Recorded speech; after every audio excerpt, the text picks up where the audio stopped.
విచారణకి వెళ్ళకుండా విచారణకి సహకరించకుండా ఏదైతే గందరగోళ పరిస్థితి క్రియేట్ చేసి ఒక పొలిటికల్ స్టంట్ వేసి ఒక డ్రామా చేసి రాజకీయ లబ్ధి పొందే ప్రయత్నం చేస్తుండు కల్వకుంట్ల తారక రామారావు గారు.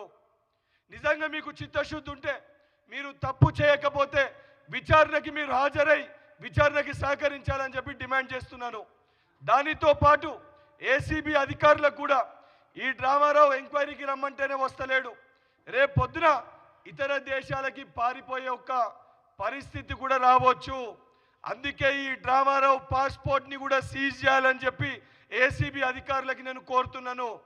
ఈ డ్రామారావు ఇప్పటికే ఏదైతే సంబంధించి వచ్చి దాంట్లో ఎంక్వైరీకి రమ్మంటే వస్తకుండా అనేకమైన నాటకాలు ఆడుతుండు.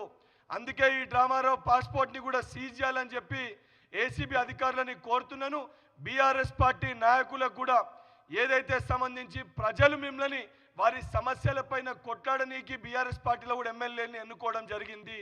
అవన్నీ పక్కన పెట్టి కేసీఆర్ గారికో కేటీఆర్ గారికో కల్వకుంట్ల కవితకో హరీష్ రావు గారికో కేవలం ఆ కుటుంబం కోసం ఆ కుటుంబ సమస్యల కోసం ఆ కుటుంబం తెలంగాణ ప్రజల సొమ్ముని దోచుకుంటే ఆ కుటుంబానికి అండగా నిలబడతారా, లేకపోతే ఇది దొంగలని కటకటాల్లో నెట్టాల్సిన అవసరం ఉందా లేదా?